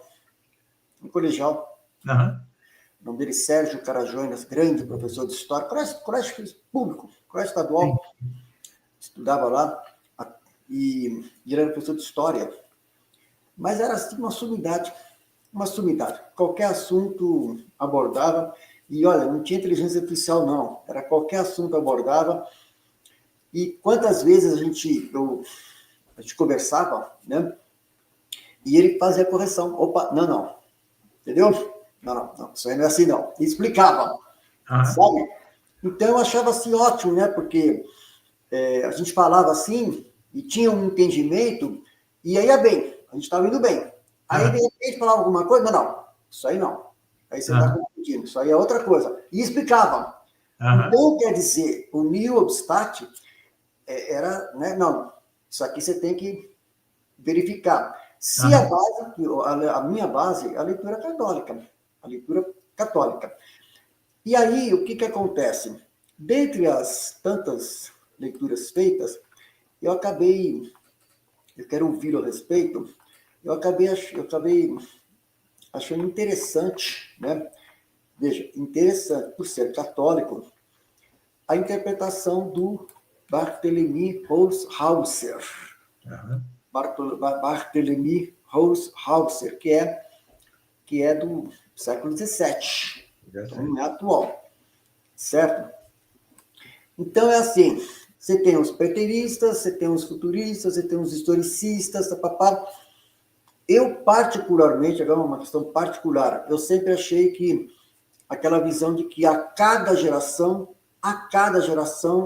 vão ocorrendo tribulações, num crescente, até a última geração com a grande tribulação. É mais ou menos assim que eu sempre achei interessante. Mas o Holzhauser, né? Holzhauser, ele tem uma leitura, sabe? Que ele associa, se resumindo, né? Ele associa cada uma das 7 igrejas da Ásia Menor, que é a primeira parte do Apocalipse, e São João descreve aquelas cartas para as igrejas, ele associa cada uma das igrejas da Ásia Menor com uma fase da história da igreja. Então, ele associa a questão, ele pega cada uma das igrejas da Ásia Menor, são 7, e associa cada uma daquelas igrejas a uma fase da história da igreja. E, segundo os estudos feitos, tá? Essa situação atual que nós estamos vivendo, no Vaticano II, os efeitos, essa apostasia parcial, sabe? Ela corresponderia à 6ª fase referente a Sardes. Então, haveria uma 7ª fase. Então, há aí uma interpretação de que talvez pudesse haver uma breve restauração, certo? Para depois vir essa 7ª fase e aí entrar nos finalmente da última geração, pai, etc., aquela coisa toda. E outra coisa que me impressiona também, que é muito admirável no Apocalipse, é sempre que quando vem assim, os castigos, né, da natureza, sempre pega a terça parte, né? Sempre a terça parte, quer dizer, não é todo mundo. Isso é símbolo da misericórdia divina. Então isso é interessante, sempre a terça parte, não é todo mundo. Então sempre um cai, outro fica de pé. Interessante isso. Mas eu queria ouvir a respeito disso. Será possível, uma pergunta, por isso está aqui para o Neto, entendeu? Uma pergunta. Será possível ainda nós, né, vermos ainda uma breve restauração para depois vir essa 7ª fase, conforme essa interpretação? A pergunta, eu me recordo que quando faleceu o Papa Francisco agora em abril desse ano, eu fiz uma live aqui fazendo considerações dos efeitos devastadores do pontificado de Francisco, sabe? Temos que ser realistas, mesmo como católico. E houve, assim, uma grande expectativa, eu vi que houve, assim, uma grande expectativa com o novo Papa, certo? E foi uma coisa assim, no dia que foi eleito Leão XIV, sabe? E aquela coisa assim, até o nome, Leão 14, falou, opa, agora a coisa, né, vai dar uma equilibrada, coisa parecida, mas aí a coisa parece que está indo na mesma linha, por enquanto, etc, etc. Mas eu queria ouvir sobre essa interpretação do Holzhauser e outras considerações pertinentes. Bom, a tese dele é a das 7 igrejas, né? 7 eras, a divisão da história em 7 igrejas, por analogia com as 7 cartas, as 7 igrejas da Ásia pró-consular. Bem, essa doutrina não é exatamente de Holzhauser. O primeiro a formulá-la, ainda meio confusamente, foi um nestoriano chamado Ticônio, tá? Que foi importantíssimo para a exegese do Apocalipse. Por um lado, ele já desenvolve a tese das 7 igrejas e, por outro, desenvolve a teoria da recapitulação, que vai ser usada por Santo Agostinho em parte, por São Beda, tá certo? São Beda também adota a divisão da história em etapas, até que surge o abade cisterciense Joaquim de Fiore, tá? Em que ele mistura as 7 etapas com uma espécie de milenarismo, não com Cristo, mas com o Espírito Santo, é a era do Espírito Santo. Bem, e a doutrina dele é condenada por este aspecto, não pelas 7 igrejas, certo? Depois vem outra pessoa ilustre, um teólogo ilustre, que foi de Lira, tá? Nicolau de Lira, que é o antecessor mais imediato do reverendo, do venerável Holzhauser. Bem, chegamos a Holzhauser. Holzhauser era considerado profeta na época, tá?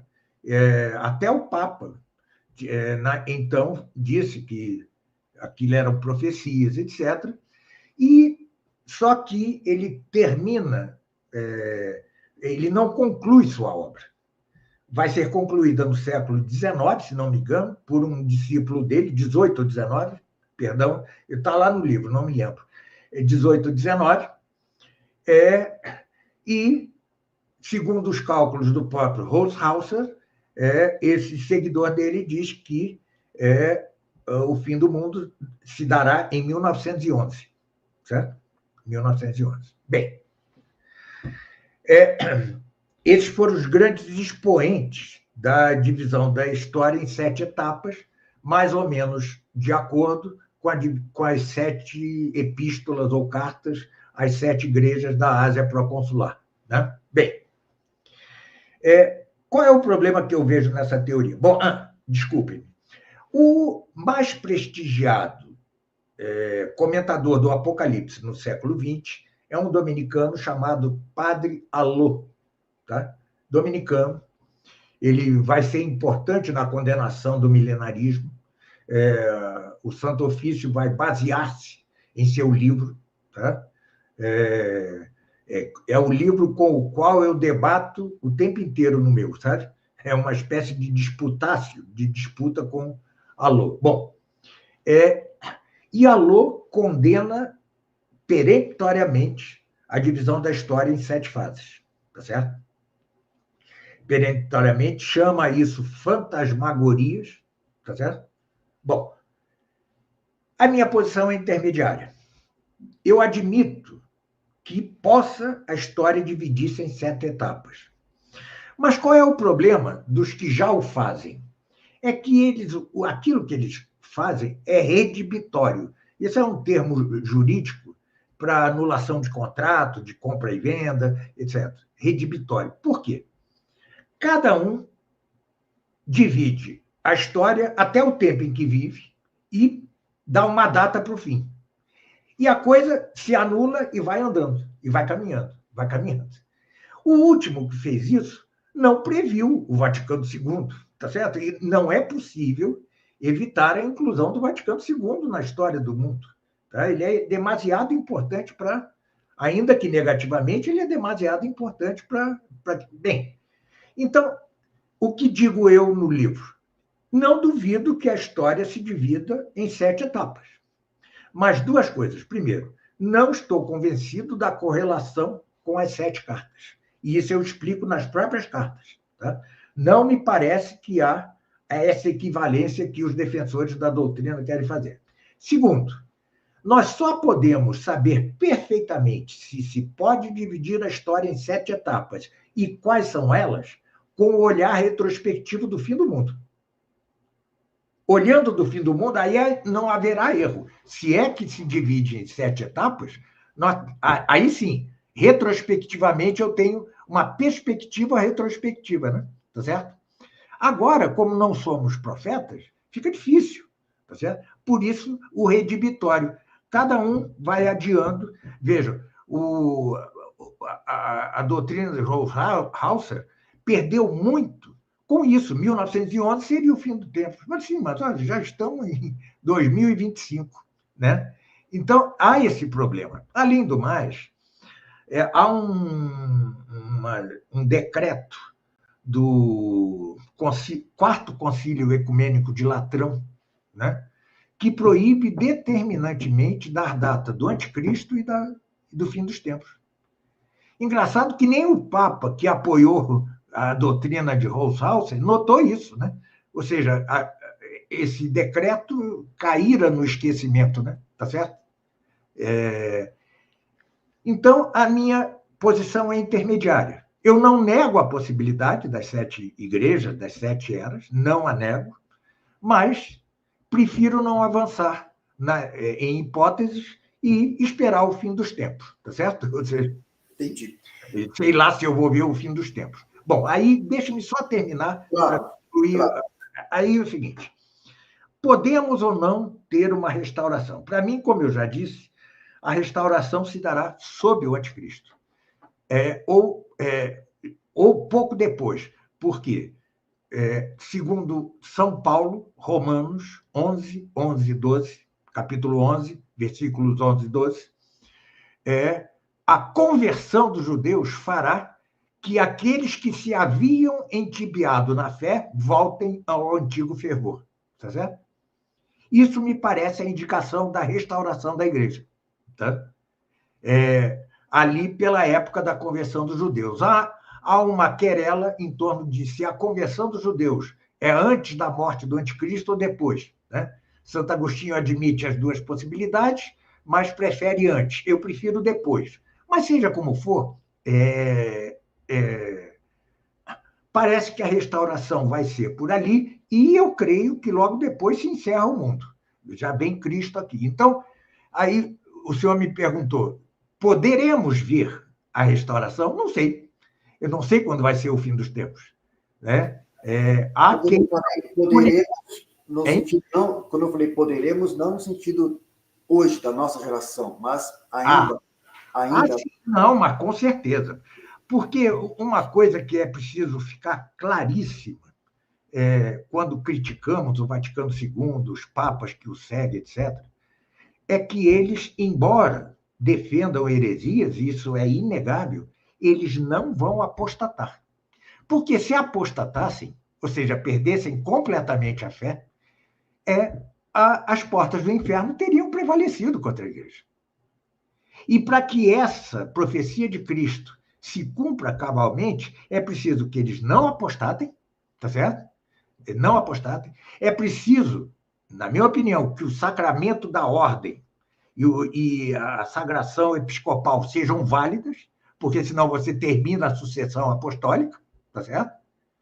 Senão você cai na dúvida. Francisco é papa ou não é papa? Leão XIV é papa ou não é papa? Tá certo?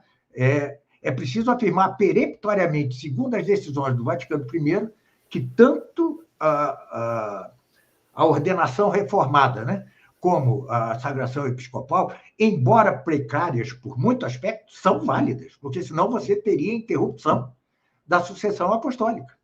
Tá? E aí verificaria por o sede-vacantismo que está aí. Mas o sede-vacantismo está dizendo uma coisa que ele não reconhece, que as portas do inferno, então, prevaleceram contra a igreja, porque ela acabou, tá certo? O sede vacantismo, na verdade, o professor, é um eclésia-vacantismo, tá certo? Não há mais igreja, porque se não há hierarquia, que igreja é essa? Lembremos de Pio XII na Magnifica Mystic Corporis, né? Que é um dos documentos principais da igreja, para mim, né? Ele diz: a igreja não é uma reunião pneumática de homens, ela tem de ter hierarquia, tem de ter, sabe? E é isso. E o Concílio Vaticano I havia dito que não haveria solução de continuidade na sucessão petrina, tá certo? Nem na sucessão episcopal. O que quer dizer? Não estamos vacantes, não. Ou seja, isso seria uma ofensa a Cristo mesmo, tá certo? Então, nós temos de ter fé no meio desta coisa horrorosa que estamos vivendo. Nós devemos ter a certeza absoluta de que esses papas não vão apostatar. Francisco bateu na trave, mas não chegou a apostatar. No fim da vida, por incrível que pareça, ele só falava do demônio, cuidado com o demônio, ele que já tinha meio que duvidado do inferno, ele, no fim da vida, ele volta a isso, né? Ele estava sentindo a proximidade da morte, certamente, né? Leão XIV, ele tem a mesma teologia de Francisco, mas ele é mais comedido. Isso é o dedo da providência. Sabe? 2 Francisco, a igreja implodia, né? Tá certo? Então, eu vejo na eleição de Bento XIV, sem acalentar nenhuma esperança tola, eu vejo o dedo da providência. A providência pôs ali um homem mais comedido, etc., entendeu?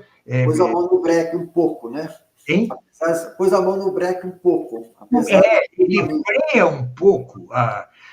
Nós vemos que Leão XIV não é um homem assim muito brilhante. Não está com ele não sai escrevendo documentos e tal, é recatado, está fazendo lá uma reforma na Cúria, sei lá o que ele está fazendo, mas é a providência agindo. Nós não podemos ter a apostasia da igreja. Né? Nós temos a apostasia dentro da igreja, mas não a apostasia da igreja.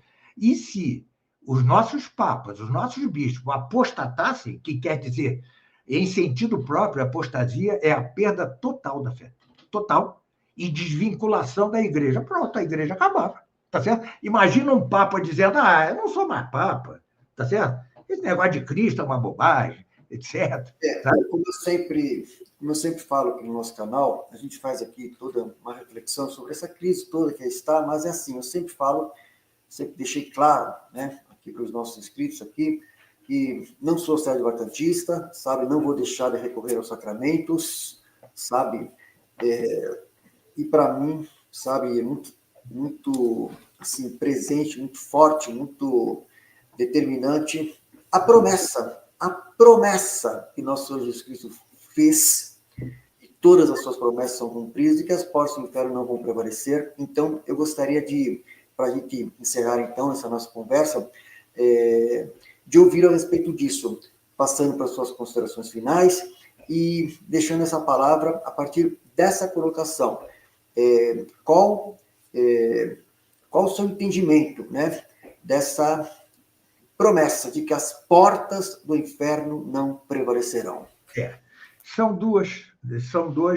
Eu lancei um livro já há 8 anos, se não me engano, sei lá, eu estou enganado, chamado Do Papa Herético, né? Sobre a possibilidade do Papa Herético, que é uma discussão. Muita gente comprou o livro achando que eu ia falar de Francisco. Não falo de Francisco nada. Eu estou falando de um debate. Eu fui um desses também, falei assim, opa, agora está aí a tese, né? Não, é um velho debate, né, entre tomistas, não tomistas. Que a gente viu na época, até São Belarmino e tantos outros, né? E, agora vai. Não, mas a gente viu que depois... Então, a primeira coisa é a seguinte, a promessa de Cristo visa 2 coisas. Primeiro, a garantir que haja perpétua assistência do Espírito Santo ao magistério da igreja, tá certo? O magistério da igreja pode não usá-la, mas está ali à disposição. E mesmo esses papas ruins que temos vivenciado, eles estão atados. Em que sentido? Eles não vão proclamar como dogma uma heresia. Isso é impossível. Nós devemos ter fé nisso, que nenhum papa proclamará como dogma uma heresia, tá certo? Ele faz documentos horrorosos, como Francisco fez, documentos terríveis, ou então encontros terríveis, como o encontro de Assis, ou seja, João Paulo II beijando o Alcorão, ou seja, coisas horrorosas. Mas eles não decretam um dogma, eles não definem um dogma que seja falso, tá certo? Então, qual é a característica deste magistério que segue o Vaticano II? É o seu liberalismo. Eles não decretam dogma. É que o último dogma foi Pio XII, né? Pio XII. Eles não decretam, tá certo? Bom, isso é uma garantia. As portas do inferno não estão prevalecendo. Aí. E a segunda coisa é isso que eu disse. Por mais que tangencie ali a apostasia, como fez Francisco, né? Ele tangenciou a apostasia, por mais que o faça, ele não passa a linha divisória, tá certo? Não passa. Nós ainda vamos ver coisas muito ruins na igreja. Eu não tenho dúvida. Ordenação de mulheres, etc. Sabe? Eu não tenho dúvida quanto a essas loucuras. Mas isto não quer dizer que eles vão perder a fé, tá certo? Que eles serão um novo Lutero. Porque qual é a característica desse magistério chamado conciliar? Eles são liberais e, como os protestantes, eles têm horror à autoridade. Daí que não decretem dogma, que é uma coisa de autoridade. Mas eles, diferentemente dos protestantes, eles entendem que é preciso algo de autoridade, porque senão acaba, né? Tá certo? Como o que são os protestantes, se não uma coisa entrópica, né? Eu olho para a cara lá de alguém ao meu lado, pronto, divido dele e fundo outra igreja, né? E assim vai o protestante. Não, a Igreja Católica tem se mantido, né? Tá certo? Ela se mantém, ela existe, ela tem hierarquia, ela tem papa, tá certo? Então, este não apostasia é a garantia da regeneração sob o anticristo. É a minha visão, tá certo? Da regeneração. Vai haver uma regeneração antes da glorificação da igreja, que é a igreja indo para o céu, né? Tá certo? Aquilo do Apocalipse. Veja uma igreja descendo do céu. Para quê? Para que a igreja da terra suba para o céu, tá certo? Isso já no final do Apocalipse. Então, é nesse sentido que eu entendo que duplo sentido. Primeiro, os papas estão atados e não vão decretar como dogma uma heresia. E dois, nunca vão apostatar. Por mais que batam na trave, entendeu? Mas não, e nós devemos ter essa fé. Isto é parte da fé católica, tá certo? Isto é parte da fé católica. E este é o problema dos nossos amigos sede-vacantistas, que eles têm razão em mil coisas, mas eles estão dizendo, na prática, que as portas do inferno prevaleceram contra a igreja. Porque o que é a igreja são eles? Somos nós? Não, a igreja é esta hierarquia aí, defeituosa, etc., são a autoridade da igreja. Claro, devemos resistir, eu sou tradicionalista, tudo isso, mas sem perder a perspectiva da fé, tá certo? A igreja é algo de fé. É o que eu sempre falo, sabe? Eu sei que é difícil, assim, esse debate, assim, vivendo tudo isso, né, na nossa geração, mas a gente sempre pede a Deus o dom do discernimento, né? Então, a gente pede sempre o dom do discernimento e sempre falo aqui nas nossas lives aqui que nada disso, nada de tudo isso abala a nossa fé, sabe? Abala a nossa fé naquilo que ensinou nosso Senhor Jesus Cristo, naquilo que o Evangelho exorta, no seu testemunho, na sua... Né? Em tudo que está descrito na Sagrada Escritura, no seu grande amor por nós, por tudo que foi feito, na sua ressurreição e na promessa, né, de que não faltará a assistência do Espírito Santo. Então, é nisso que nós cremos e em tudo aquilo que nós professamos no credo. Sabe? Só uma coisinha. Houve um padre dominicano muito bom que reagiu ao Vaticano II, mas não chegou a ser da Fraternidade São Pio X, mas eu acho que ele morreu antes. É o padre Calmel, era um dominicano. Ele tem uma frase que me inspirou e eu reproduzo isso no livro. A igreja está vivendo sua sexta-feira da paixão. E aí eu acrescento. Veja, Cristo teve o corpo 3 dias sepultado, né? O corpo dele estava morto, mas não perdeu o contato com a divindade, não perdeu. A divindade não se separou do corpo morto e seu corpo, durante os 3 dias, não se corrompeu, tá certo? Pois bem, analogamente, a nossa hierarquia está morta, mas não está separada de Deus e não vai corromper-se até a apostasia. Entendeu? Então, é uma analogia que eu puxei dessa frase magnífica do padre Calmel, né? Que nós estamos vivendo a sexta-feira da paixão. É isso. Então, e nós sabemos que devemos amar nossa cruz, né? E o que nós estamos vivendo é uma baita cruz, né? É uma baita cruz. Então, nós devemos amar a cruz sem perder a fé, sem querer sermos nós o magistério da igreja, tá certo? Decretando que este ou aquele não é papa, nós não podemos fazer isso, tá certo? Só um papa, só um concílio com um papa pode depor um papa já morto, que foi o que houve com o Honório I, tá certo? O Honório I foi excomungado depois da morte. Nós não podemos depor um papa. Eu me lembro de uma coisa ridícula daquele bispo vietnamita. Qual era o nome dele? Era um bispo vietnamita que se tornou sedevacantista. Ele foi para a frente do Vaticano, esticou a mão assim e disse: a sede está vacante. Isso é uma brincadeira, né? Entendeu? O que um bispo pode fazer? Sabe? E imagina esse bando de leigos sedevacantistas, sabe? Jovens que ainda nem aprenderam a ter amor à igreja e já estão declarando que ela acabou. Tá certo? O que eu observei, só para finalizar esse ponto, são tantas coisas, que o que eu percebo, eu também comentei aqui também várias vezes, é que eu particularmente, né, achei pertinente aquela decisão do Papa Bento XVI, da Summorum Pontificum, sabe? E eu vi como jovens, sabe, assim, naturalmente foi no crescente, começou a crescer, começou a florescer essa busca, né? Por aquilo que é a identidade católica, né? Do verdadeiro culto, da chamada missa de sempre, missa tridentina. Eu mesmo fui convidado na ocasião várias vezes para ir aonde se celebrava, e veio a tradição dos custódios.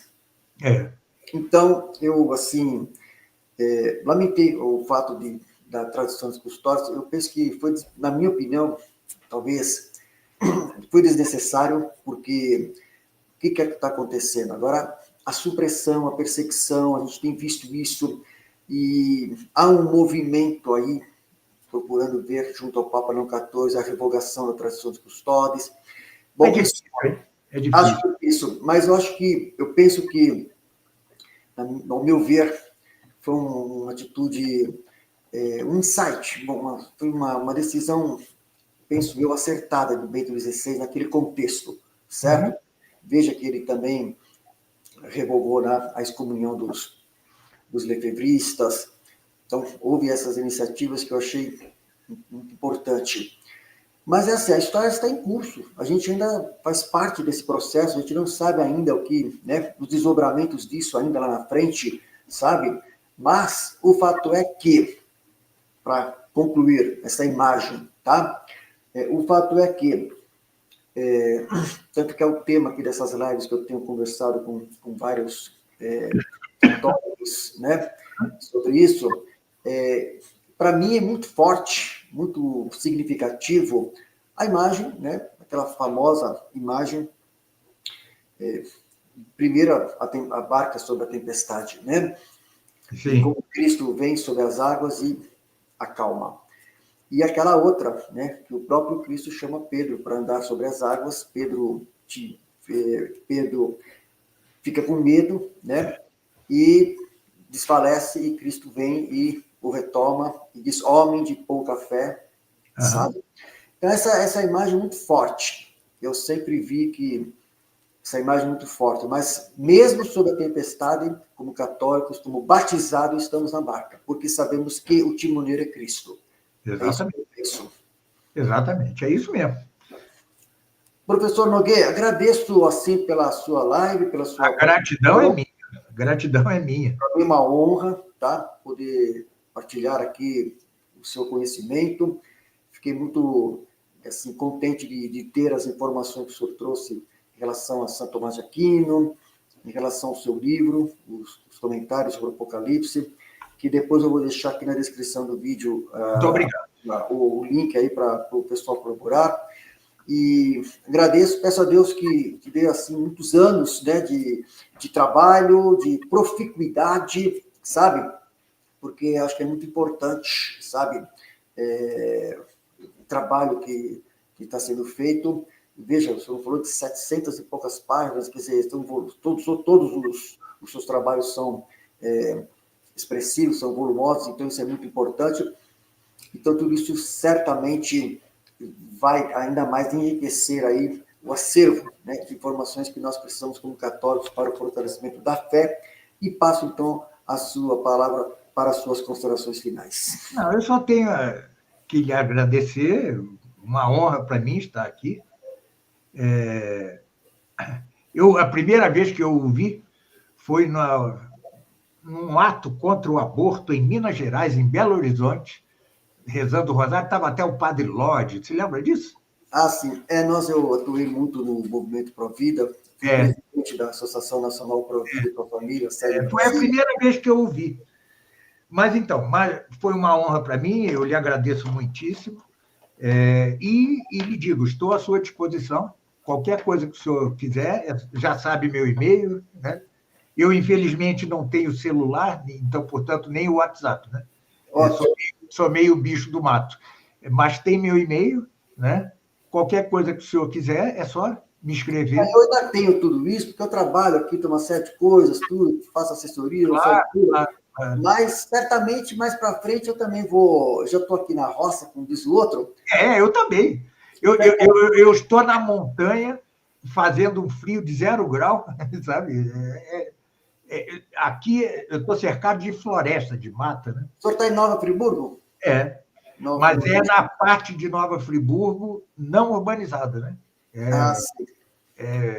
Eu estou aqui em São Bento do Sapucaí, que é fronteira de Minas com São Paulo, que é famosa perto do Baú. São Bento de Sapucaí.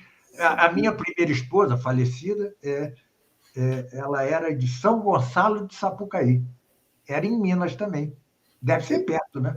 Eu vou mostrar aqui, só para encerrar, deixa eu ver se eu consigo mostrar aqui. Espera aí. Vou mostrar aqui para vocês. Quer ver?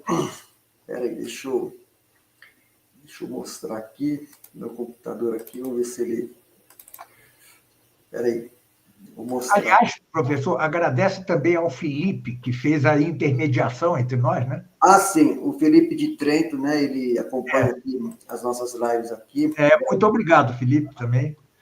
Agradeço, ele participa aqui das nossas lives aqui. Ele que sugeriu, né? Eu não tinha o seu contato, falei para ele que estava à disposição, né? E agradeço a sua prontidão. E, né? Espera aí que eu estou... Não tenho pressa. Eu estou pegando agora aqui. Quero mostrar aqui para vocês. Espera aí. Agora eu estou pegando aqui. Aqui é onde o nosso bairro aqui. A vista do nosso bairro aqui. Quer ver? Olha só. É com o Google Map? Não, peguei aqui uma foto que eu fiz aqui no meu... Fiz agora, fiz hoje. Aqui, ó. Olha que beleza. Já deu para ver. Olha só que beleza. Esse é aqui que eu moro. Que beleza. Que beleza. Aqui, ali no fundo, tá vendo? Ó, Pedra do Baú. Sim. Escalei uma única vez aquela Pedra do Baú, uma só. Foi só. Escalei.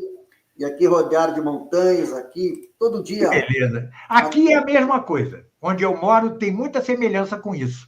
Aqui todo dia, 5h30 da manhã e 5h30 da tarde. Não sei por que esse horário. 5h30 da manhã, 5h30 da tarde, a passarinhada aqui. Que beleza. Toda aquela... É mais uns 20 minutos, meia hora só de passarinhada assim. E nesse período agora, são vários cantos, sabe? Ontem eu vi, são vários cantos. Aí eu percebi o seguinte, quando tem vários cantos, é que a primavera está chegando. Não, aqui também tem isso, né?